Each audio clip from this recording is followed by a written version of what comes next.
Good afternoon or good evening or good morning, depending on where you guys are in the world. Thanks for joining us today for for this webinar. We'll be getting started shortly. We'll just give a chance for people to join. We're a minute before kickoff, and we'll probably kick off in a couple of minutes. As we start to see, there's people filing in. So those of you just joining us, thanks again for joining.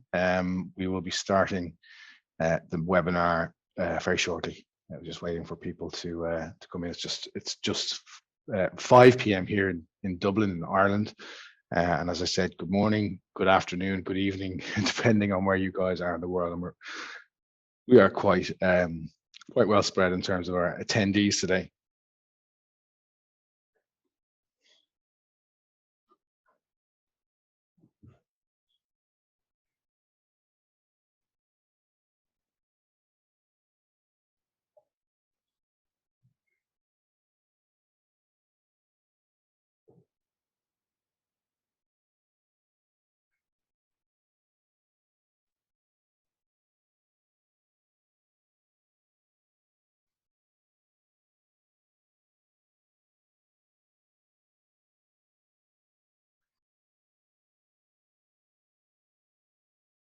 Okay, so I see there's a few people still joining us, and for those of you who just joined us, thank you all for joining today.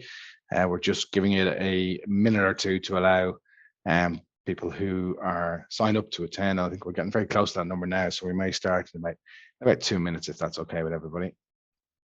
As I said, we're based in Dublin, in Ireland. It's 5 p.m. in the evening here, and I think generally I think it's kind of midday or before, depending on whereabouts in the US you may be. As I said, good evening, good morning, good afternoon. Okay, I think we're getting there. So I think we can probably get started if that's okay with everybody. Just so you know, we're also recording the webinar for just to have it. If those who can't attend want to see it, we can make it available. And if you find it so exciting, you can rewatch it yourselves again. So, but hopefully you'll get it first time around. To start off with a brief introduction before I get into it. Dave Palmer is my name. I'm one of the founders and CEO of Fenestra Pro, and we'll talk a little bit about what we do today. Today we're going to talk about glass and glazing systems and how they affect energy performance, particularly related to kind of how you can optimize your facade and understand what the key considerations are around that. Today is an AIA continuing education webinar, so you will get learning units and points for that. We'll talk about that in a second. Overview in terms of what we're going to cover today: how glass and glazing systems affect building energy performance. An overview to the considerations and implications of different types of glass and glazing systems, and how these decisions that you make as you're designing buildings have demonstrable impacts on the energy performance of a building, and how designers can optimize their selection in design and the specification process. So there's two things we very much focus on, and that's what we call geometry in terms of the configuration, things like percentage glazing, configuration of glazing, and also then what we call materiality. So a lot has to do with the specification of the glass itself. So geometry and materiality where we tend to focus. In terms of the learning objectives, we're going to understand how different types of glass and glazing systems are applied and specified, including design considerations, benefits, and challenges. Interpret how different selections will impact on the energy performance of a building, particularly how it relates to the key kind of performance characteristics that we look at: thermal performance in terms of heat loss, passive solar heat gain, and natural daylight considerations. So just kind of pulling the balance between those three things together. We'll explore how you can optimize your selection dynamically and accurately within the Revit environment, and learn how to apply these design decisions within the building information modeling workflow. Learn a little bit more innovations in the future of glass specification, BIM workflows from concept feeding into fabrication. We'll touch on that very briefly towards the end. So to achieve those learning outcomes, we're going to cover a general introduction. I'll introduce myself properly and the company properly in a moment. We'll talk about building performance in glass and the impact that the facade has on energy performance and what those consider, how you kind of address those in terms of the considerations. We look at glazing performance characteristics, understanding the impact of the various characteristics or attributes of glass on the performance of the building. Key performance considerations related to thermal performance, passive solar heat gain, and natural daylight, and what you might do with them. We'll talk a little bit of future development, and we'll have a look at one or two case studies if we have time at the back end of the presentation. When I say have time, we also want to make sure that we do have time for a question and answers session at the end that we can talk about. So a couple of things. As you're, I'm sure everybody's familiar with using Zoom now, so you can obviously feel free to drop any questions into the chat box. I have it open here in front of me as well, so if I see them, or else Megan, who's administering the Zoom call here today, can interrupt me, and if there's any pertinent questions, we can ask them. We can address them as we go through. But as I say, we will make sure that we leave 5 or 10 minutes for questions and answers at the end. If you haven't already submitted your AIA numbers in order to get your AIA points for your continuing education, you can post it in the chat box, or else if you're not comfortable doing that, you can email us directly with that, and there'll be an email address, my email address at the bottom there, so feel free to send it to me or send it to Megan at Fenestra Pro. So it could be dpalmer@fenestrapro.com or mdoyle@fenestrapro.com as well. Okay, so look, just in terms of a general introduction, as I said, Dave Palmer is my name. I'm based here in Dublin, in Ireland. I'm the CEO and one of the 2 founders of Fenestra Pro. I'm an architectural technologist by trade, and I also have a master's in facade engineering. And in fact, it was the research from that master's that led to the concept of Fenestra Pro and how we, I suppose, optimize the facade performance and facade design. So in conjunction with that academic research, we also had 10 years experience as a director in an architectural firm. And again, we did notice barriers in terms of understanding building performance. You know, this has gone over 10 years ago. And again, just wanted to get something that was going to strip out a lot of the complexities that you would see for whole energy performance in terms of looking at, you know, the size of your boiler, the HVAC system, all those kind of things that created a barrier for the architectural, for the architects to kind of engage in understanding performance and the implications in terms of design decisions. And really what we want to do is focus on the performance of the facade. I also lecture in the Dublin School of Architecture here in Ireland as well. In terms of the company, I suppose that the briefest description, we have a web platform and an Autodesk Revit application that functions within the BIM workflow to demonstrate the performance implications of your facade, both in terms of your design, and we talk about geometry, but also in terms of your materiality, your specification, and what those options are to optimize the facade for energy efficiency. Our mission is to streamline the facade design workflow while considering environmental performance and sustainability at the fore. We are aiming to empower designers with tools to deliver the optimized building configuration specification to deliver energy efficient buildings at every stage of the process. So again, just trying to get an understanding, and I assume a lot of people understand or have seen this this diagram where they estimate that the built environment is responsible for around 40% of end energy use globally.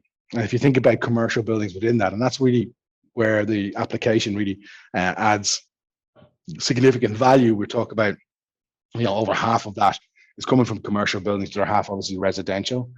And if you think about it this way, where the glazing influences just over half of the energy being used in the building, and that's from a heat loss, heat gain perspective, and as well as minimizing the requirement for artificial lighting with with the ability to maximize your daylight. So these are the things that we very much look at. That controls over half of the energy used in buildings, and that if you feed that back into the overall end energy use globally, you're talking about being able to impact or influence or optimize 10% of total global end energy, which is a phenomenal figure when you think about it like that. And I think this is a useful diagram, and if anybody has seen my presentation before, we do use this because I think it gives a good sense of where the energy is being used in the building. So as you start to feed in your energy in terms of gas and electricity, you can see where it's being consumed. And the first area that we see is as that energy is being pumped into the building, it's lost through the building fabric. So you'll see there, 2% through your wall, 2% through your roof, 2% through your floor, and 6% through your glass. So if you think about it this way, half of the heat loss from the building is going through your glazing. Now, there are advancements in glazing where they have improved the thermal performance of glass, with some vacuum glazing, also with some of the coatings and the air and the glazing cavity fill, that does help reduce that. But again, it's always a trade-off, because when you think about heat loss, as I said, it's weak from the glazing point of view, but the glazing does allow for heat gain, and obviously you've got to control that so you're not overheating the building, but also, as I mentioned earlier on, natural daylight.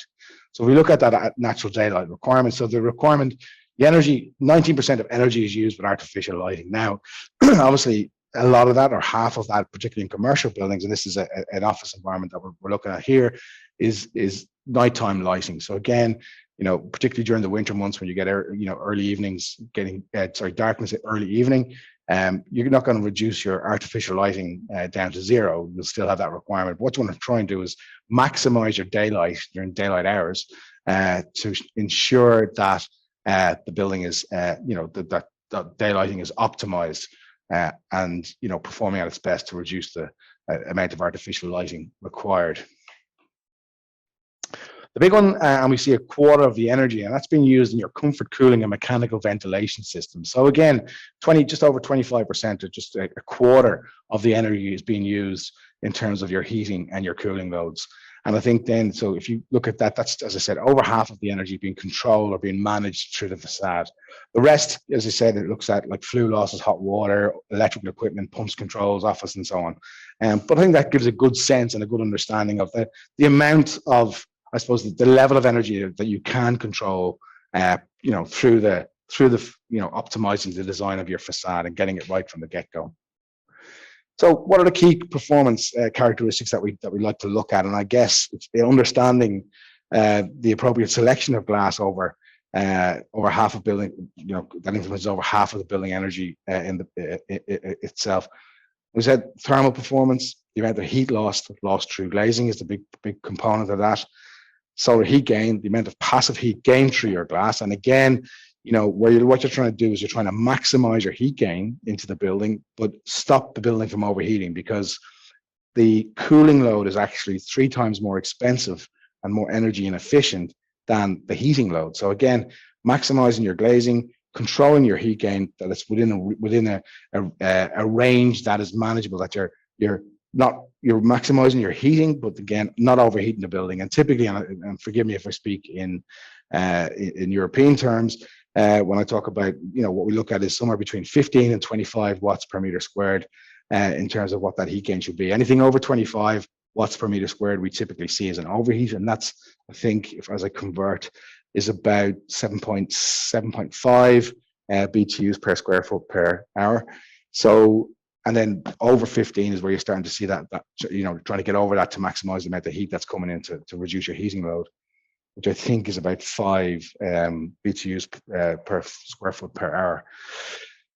And obviously we talk about natural daylight. And again, what we tend to look at, and we'll talk a little bit more about this as we go through, is it's lux levels, but it's lux levels in a way where we look at design daylight factor, and that's a percentage figure, and it's a percentage of your external daylight on the internal working plane. So again, we look at what contributes to and controls that daylight in the building as well.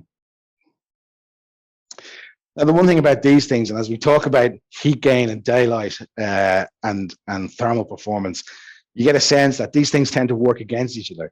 The more glazing you have, the less your U value, your thermal performance is going to be less good, for want of a better description.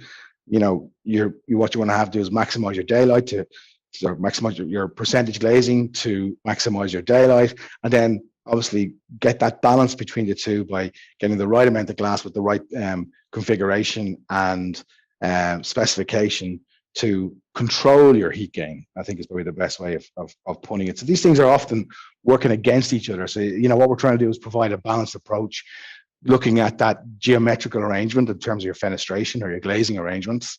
That's total, obviously glass to wall ratio, distribution, configuration of the glazing in terms of the geometry, and very importantly, the specification. Now, when it comes to specification, when we look at walls, we're looking at one kind of performance indicator for the wall itself, and that has to do with obviously your thermal performance.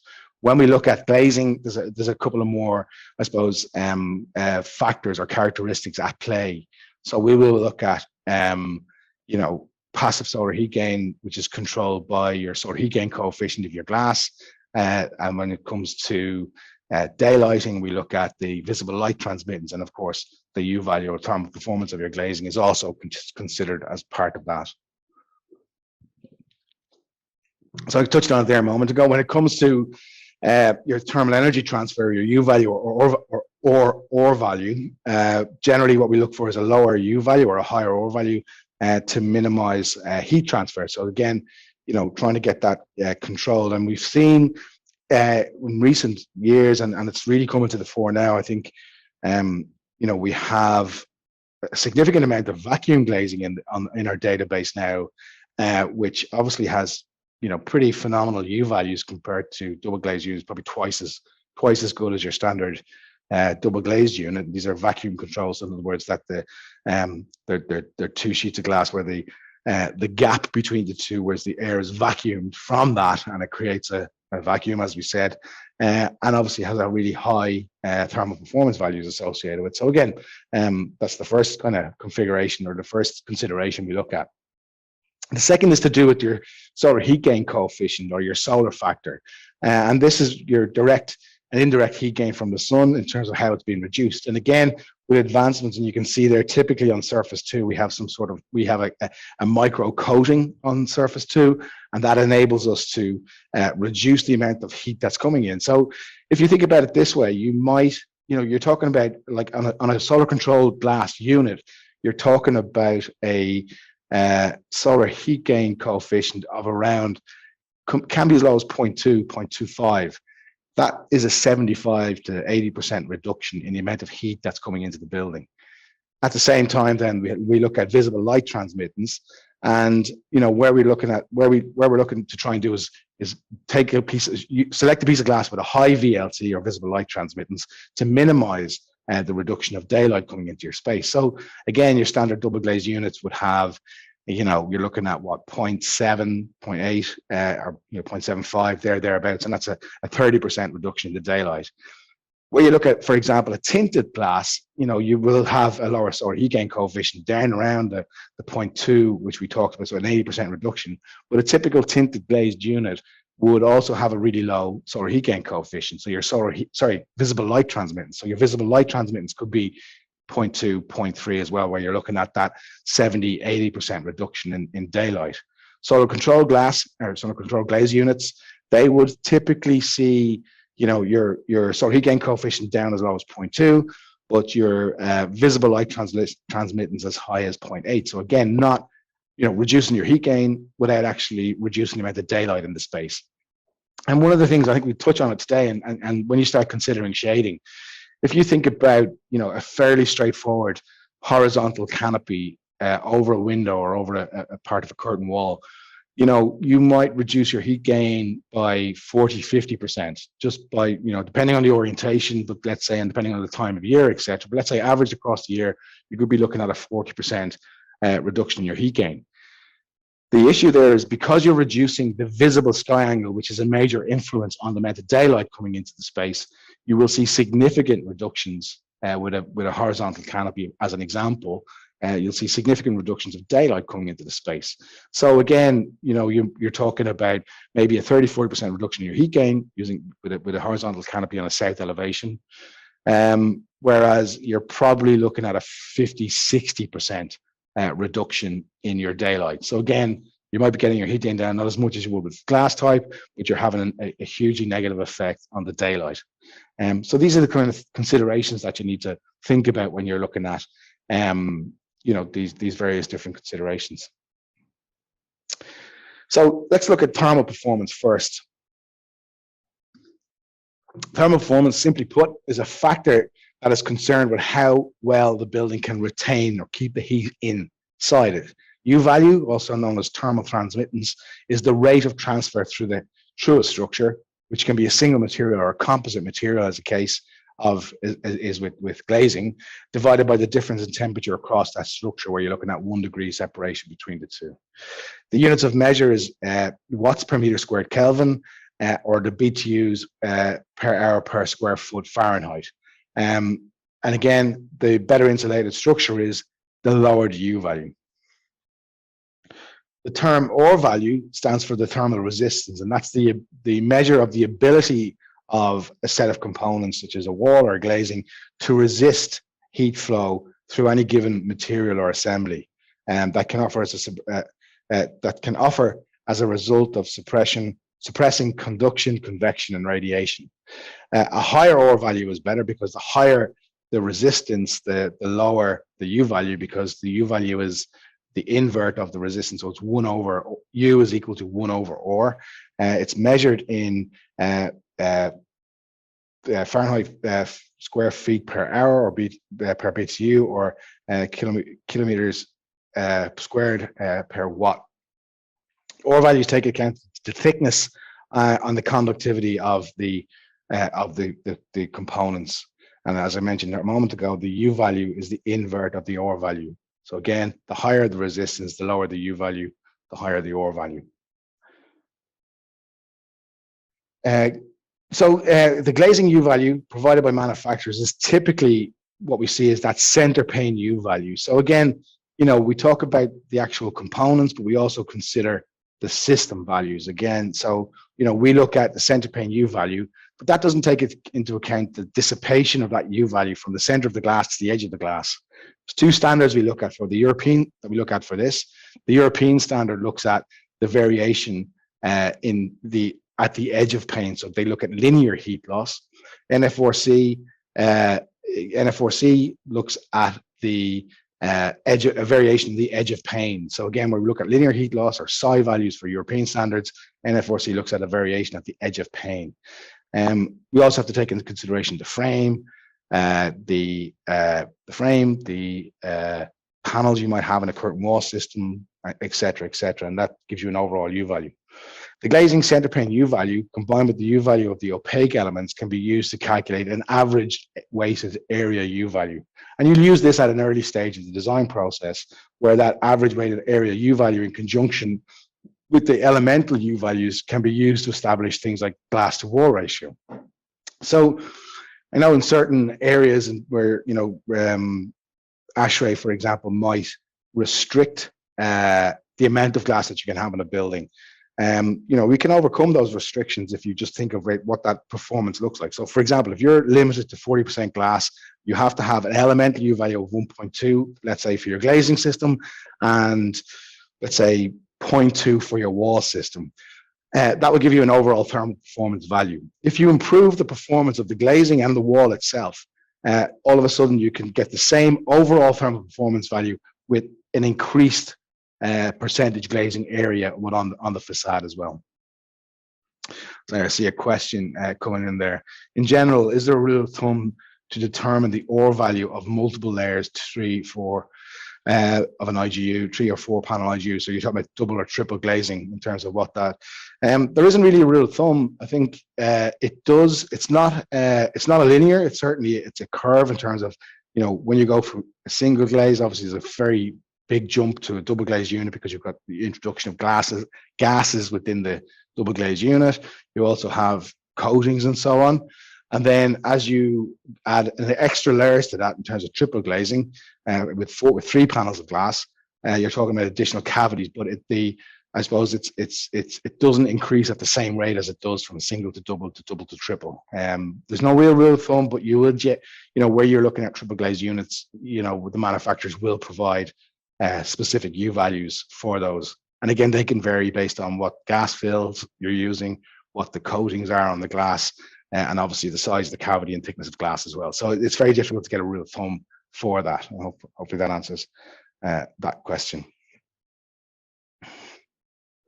So again, Fenestra Pro version 7, which is out at the end of this month, looks at that early stage kind of understanding that overall thermal performance. So we talked a moment about the components. So we can see here looking at the glazing assembly. Now, the component value is typically driven by by regulation and code. So the code might suggest that your glazing has to be a minimum of 1.2, or in this case, we're showing 1.6. So within Fenestra Pro itself, for example, you can set the requirements in terms of what the code is going to suggest it needs to be, and it just obviously checks the code. The code looks at that elemental performance value. So it gives you a minimum value for your roof, your floor, your wall, and your glazing. And then from there, you can look at how you can maximize the amount of glass to achieve the overall thermal performance. And as you can see, within the conceptual design tools, within Revit, it does generate the configurations of glass on that. So where you establish 30, 40, 50, 60, 70, 80% of glass, it actually writes it. At this stage in conceptual design, what you can start looking at is I suppose, looking at the different values that we talked about. So we talked about U value, solar heat gain coefficient, and visible light transmittance. And you can see here where we've selected a solar control glass that will actually, so I'll just go back so you can see the change in the thing. So in this situation, we're obviously going from a standard double glazed unit to a unit that has a solar heat gain coefficient of 39% of 0.39, which is effectively a 61% reduction in your heat gain. It's got a VLT of 0.55, so again 45% reduction. There are better glasses, but we're going to go with this one because we're focused on heat gain. And when you apply that to the conceptual design model, you'll see here the effect that it has on all facades and surfaces within that as well. So again, there's different ways you can look at that. So we spoke briefly there. So we look at the elemental values, and we talked about the glazing system, and that can vary between between what the center pane U value is and what the overall system values are. And we look at the requirements for your elemental performance of your wall, your roof, your floor, and so on. At the early stage, that average weighted U value is fine in order to establish glass to wall ratio, to establish a rough configuration of your glass. But as you move into the process, and particularly as you get closer to the construction documentation, where you talk about proof of compliance with more accurate requirements for that daylighting, we need to kind of look at, as I said, the impact of the variation of your center pane U value as it dissipates to the edge. You also have to look at your frame value and your panel value. So you'll see again what those frame values might look like. So again, depending on, typically for curtain wall system, we're looking at a thermally broken aluminium profile. They do, obviously the manufacturers provide information in relation to the U values associated with the frame. We look at the panel value again, depending on the thickness and the material that's used in the panel, you'll have a panel U value associated with that. And then a variation of the dissipation of the glazing from the center pane. So we look at that edge of glass, typically 2 inches around the edge is where we see a variation for the NF4C. And then in the EU, where we look at EU standards, we look at psi value calculations or linear heat loss along those edges. Within the toolset on Fenestra Pro 7, you do have access to a detailed thermal performance calculator. So we can get into that thermal analysis, whereby we can look at the various different components that are picked up in Revit. We can apply an OR value or a U value, depending if it's metric or imperial. We can look at then the various different components, look at the solid unit. We can provide, again, a OR value or U value associated with that. As you move down through it, then you can look at what the variation in your glaze pane or your U value, your center pane, U value of your glass, and you can select that from the glazing list that's in the application in the database. And we're going to select that particular glass unit, and we can see how that's going to be affected on the zone. As it's picking up the various components within that, we can exclude different elements of it, and we can look at then how we apply these values to the zone. So you can see here where we take a typical curtain wall, and where we can add in, we can look at the values for the individual panels, we can look at the values for the glazing, and start applying those particular values. And then we'll get into looking at the edge of pane, whether it's NF4C or whether it's the European standard. You can see here where we can set it to be linear heat loss as European, or area heat loss as per NF4C. I think in this case, what do we select? I think we selected the edge of pane. So you can see our linear heat loss value. So you can see here where you put in your edge psi values, PSI values, and then you apply them to each of those psis. Now those values you will get from, you can get it from the manufacturer, or you can get it from the European standards associated with that. So again, we are looking at how we develop that database of information for variations. Now there are variations depending on whether it's glass to frame to glass. In terms of the symmetry, there's a symmetrical, there's an asymmetrical, where it's just glass to frame and panel. So there's variations in those values around that. But again, as I said, we're looking to develop the database with a number of manufacturers on those edge of pane values themselves.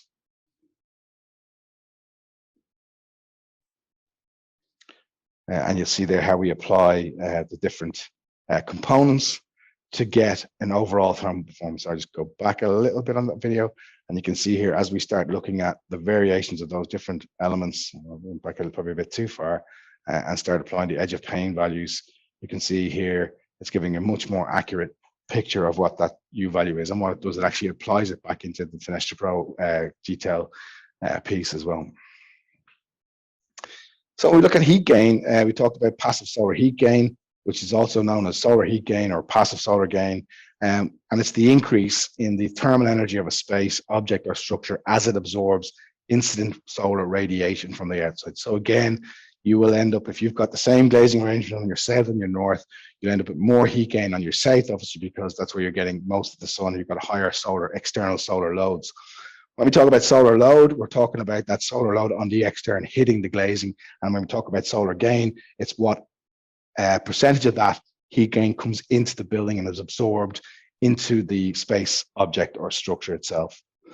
Solar heat gain describes the way radiation from the sun is turned into heat when entering the building. When the sun's rays hit an object, such as a window, some of the sun's energy is absorbed into the glazing, warming that object and allowing it to pass through. So again, that's where we look at that solar heat gain coefficient.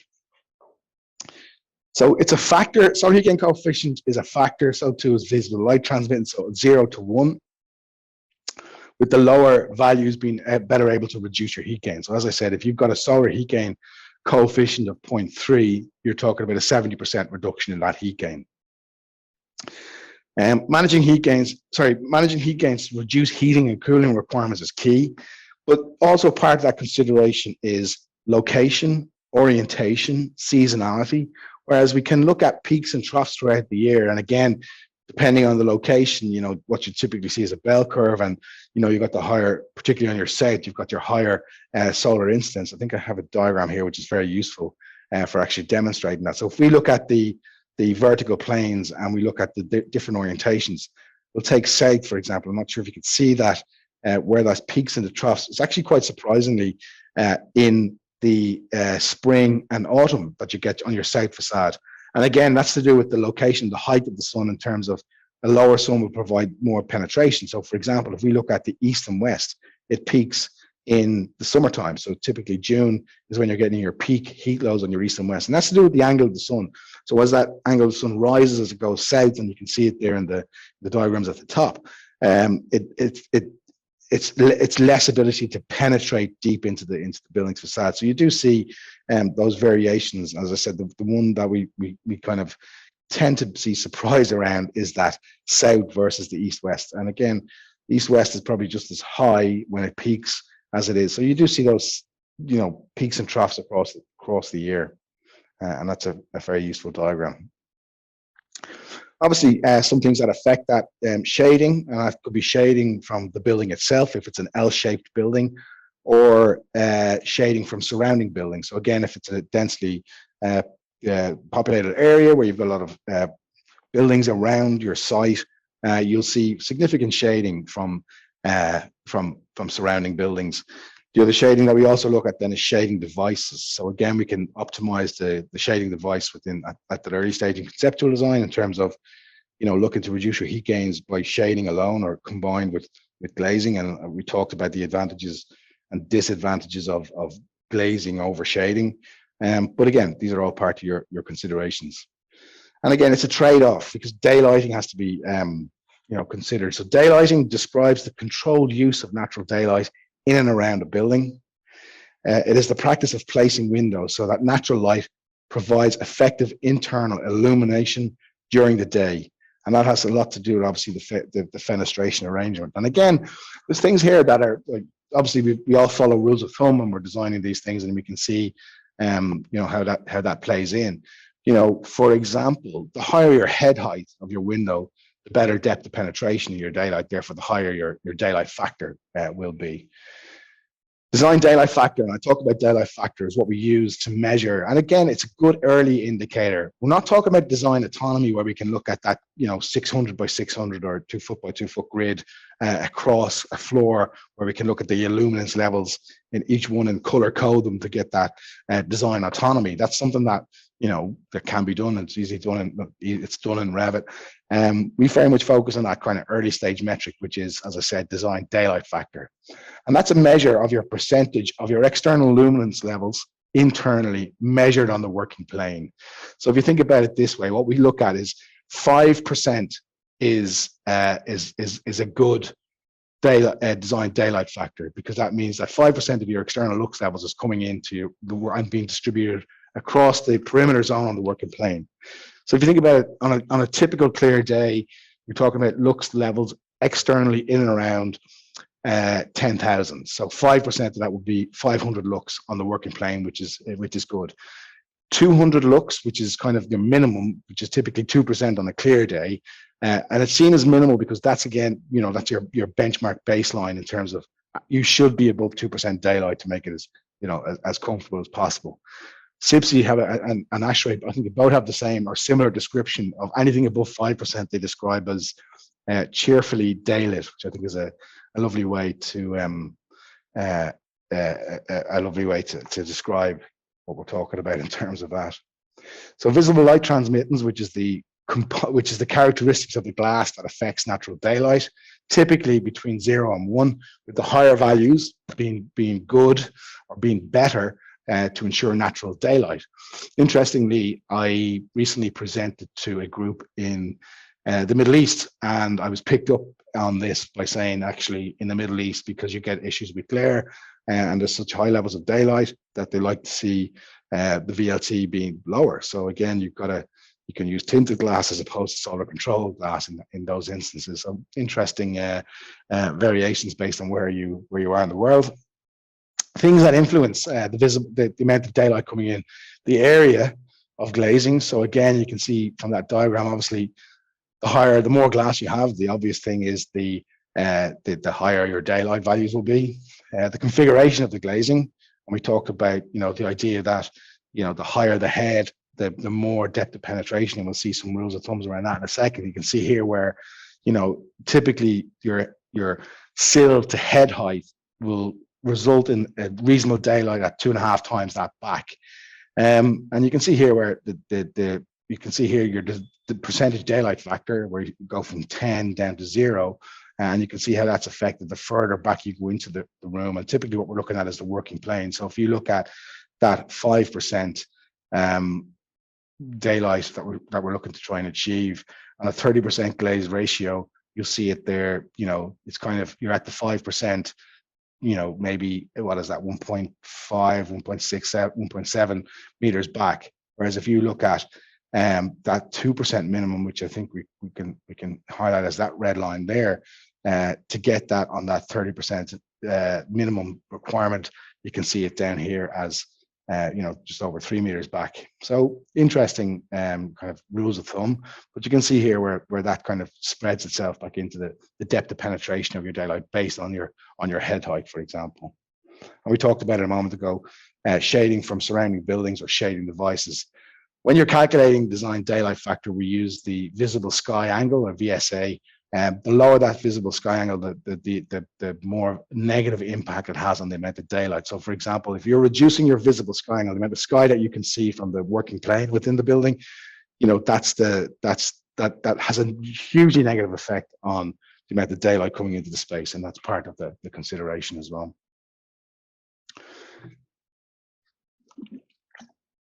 So looking in the application, how we can deal with these things, you can see obviously, I may or may not have mentioned this version 7, which is out in February, and we've got a new, more refined workflow where we can extract the facade data into our own environment, where we can run these calculations much quicker, much more simple, without tying up Revit. And it's really useful, 5 times faster than what we've seen previously.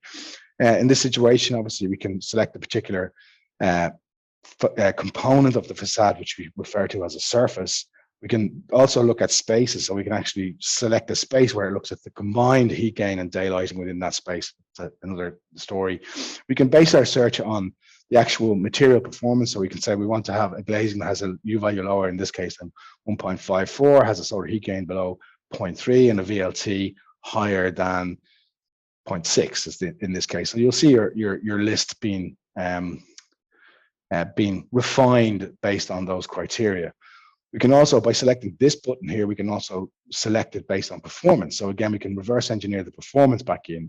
In this case, we've selected this particular glass, we've applied it in there, and you can see the impact that has on your heat gain and also on your daylighting as well. So again, looking at that individual facade, maybe that's your peak or your trough, and you can see how we can embed that specification into your constructions XML within the file itself. I mentioned a moment ago, you can also look at the performance. So again, we can look at combined heat gain from 2 surfaces within the space. We can actually select the space.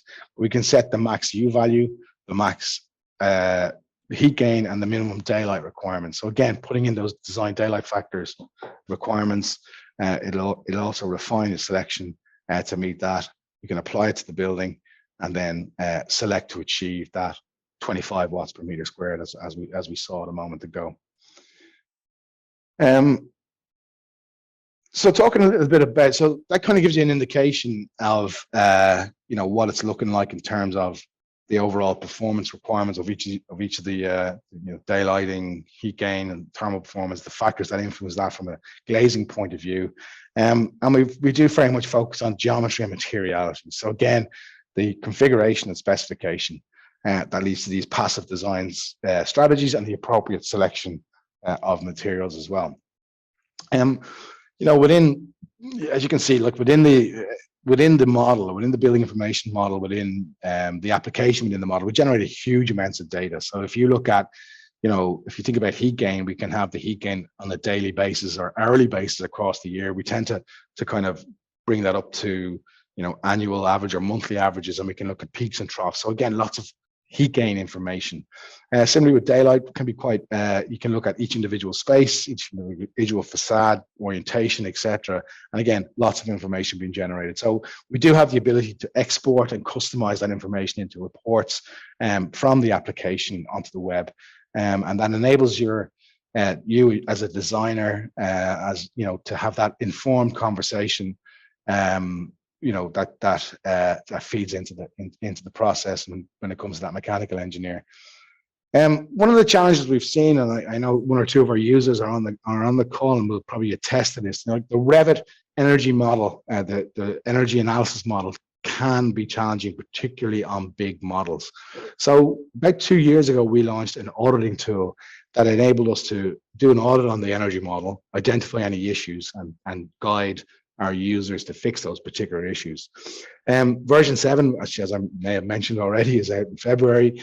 That has a completely new workflow where we can extract the model data, deal with any issues that we're finding in the energy model, and address them as part of the onboarding process.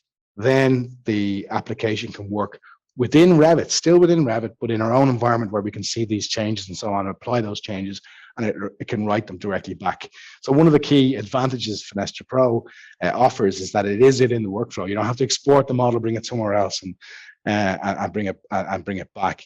But we do, we do provide that ability to work in conjunction. So it's not just single threading as well within Revit. So again, by exporting into our own environment, still within Revit, you can still read and write to the model, but you can do multiple things at multiple times, and it doesn't tie up Revit, for example. It streamlines the workflow. So again, there's a couple of ways it does that.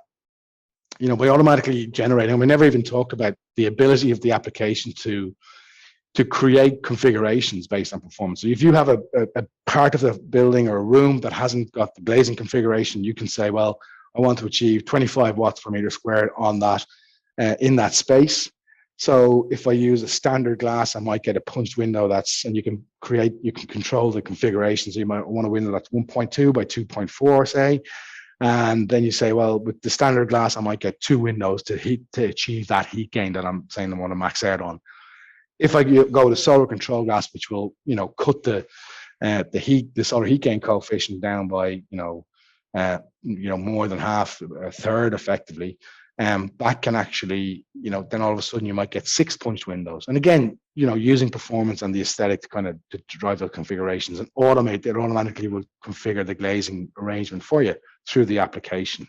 Where you got a predefined facade, we looked at how we can manage the glass selection around that based on performance as well. So that's one way of doing it. The other way, that's one of the things that adds into the streamlined process. One of the other ways is we can look at com check. So we can extract all the information from the application, from the building model, into a com check file, which means you can just copy and paste the information into com check. And we have clients that have used that and have saved a week in time in terms of actually manually going through the Revit model and working out the areas and so on.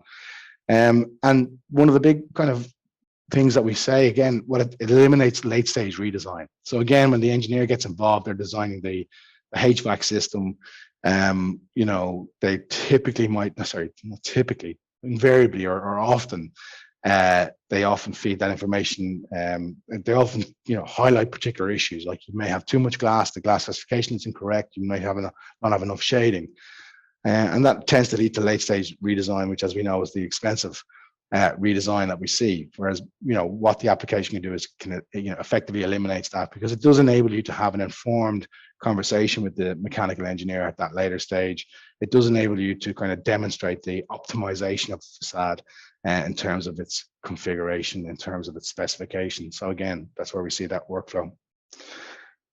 So I may have mentioned the new version several times at this stage. Apologies if I'm banging on about it, but again, I just wanted to kind of, hopefully you can see the video quite clearly, which here is a promo video for version 7. We talk about how critical facade design is for energy efficiency. We talk about that over half of the energy being used by the facade. Version 7, as I said, you can see here how it extracts it from the Revit model into its own environment, where you can isolate particular spaces. You can have that real-time feedback in terms of your U value or your R value. We can look at different ways in terms of providing that data real time in heat gain. So that's the great thing about it as well. You can actually get that information in real time. So as you make the change, it updates the data and you can see quickly the impact it's having. Version 7, again, intelligent configuration, selection of glazing, embedding glazing into the Revit model, and improving the overall environmental performance of the building, which is where we are focused. And I think we looked at some of this functionality already.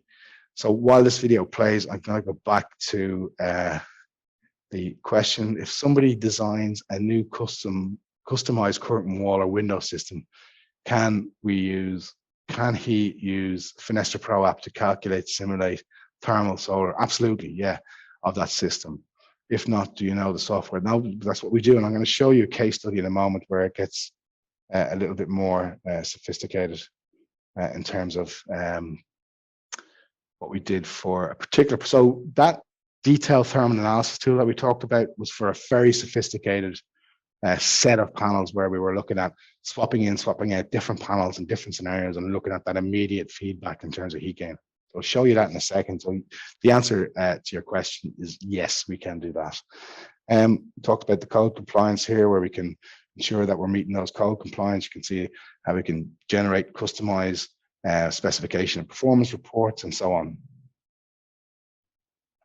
So in terms of the functionality, we've touched on some of these things already. So version 7, the Autodesk application, optimizes facade for energy efficiency by establishing glass to wall ratio and conceptual design, understanding the location, orientation, and shading. And I should have pointed out by now that we use an independent solar database of 10-year historical data averaged for any location in the world, but also any location, any orientation, and importantly, any inclination. So if you've got an inclined facade, you'll see, variations. And again, it's not linear.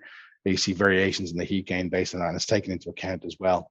So when you download the heat gain, you'll see, the orientation and the inclination being considered.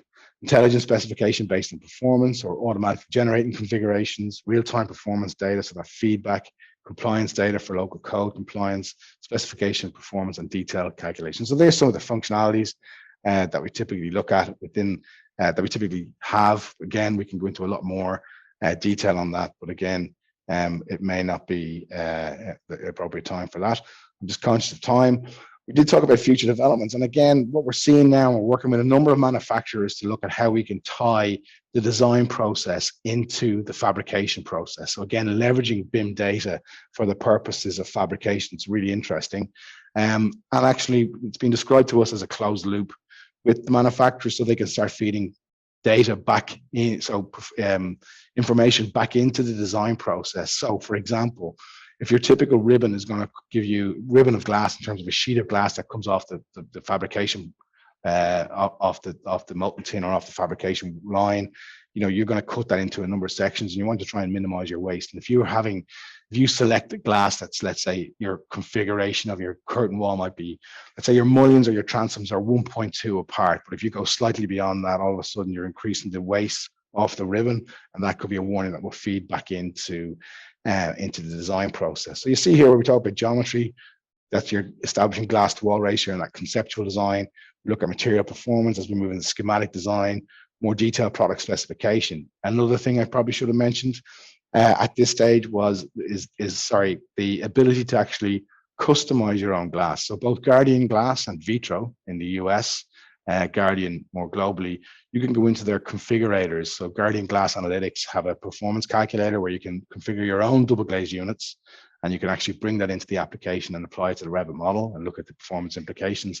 And similarly with Vitro in the States, through their Construct IGU platform, we've got a link where you can, when you create that glass, you can pass it into Fenestra Pro and then use that at that late stage. So again, the database that we have, we've got Vitro, we've got some Virocom, we've got some Guardian. We're also introducing more in the coming months. In terms of the product database that we have, we use what they call standard off-the-shelf makeups. I think in the US there's 6-12-6s, and that's the 6 mil inner leaf, 6 mil outer leaf, 12 mil gap. In Europe, we look at 16-6s. So these are standard off-the-shelf configurations, but it doesn't take into consideration where you might have a double laminate, you might have heat-soaked and toughened glass, and that's where you get into configuring it at that later stage to achieve the same performance values that you're looking to specify in the early stages. And when we look at that manufacturer's component configurator, which is what we just talked about there, we can then start to feed that fabrication data. We can extract it from Revit, bring it into our own platform, produce schedules, requirements for ordering, fabrication, procurement, all that kind of stuff when it comes to that later stage, I suppose, fabrication stage in terms of construction. So interesting developments that we're looking at in that area, and we're working very closely with a couple of glass manufacturers and glass manufacturers and system manufacturers around that. Conscious of time, I'm going to flick through these quite quickly. We look at this particular project, early stage conceptual design, looking at potential overheating, looking at the impact of surrounding buildings on these various configurations, and very quickly identifying problematic surfaces and spaces and where you might need to reduce or reduce the amount of glass or change the specification. This particular project in Kuwait International Airport, again, obviously an extreme climate, large extensive glazing with a fairly decent overhang for shading, but again, being able to understand the glass specification was critical, and to get that right in that location. That project has been completed and very successfully. So again, they can look at alternatives. I won't go into reading the nice things they had to say about it. Somebody mentioned or asked about more sophisticated or complicated paneling systems, and I mentioned we built this in conjunction with one of our clients, where we looked at panelized, varying types of panelized facades in terms of glazed panels, solid panels, frames, shading fins, all those kind of things, nested components, complications in Revit, etc. And this was the particular project I was referring to, when we can calculate for each of these individual panels, and then we can swap them in, swap them out, and get very quick updates in terms of the overall performance on that.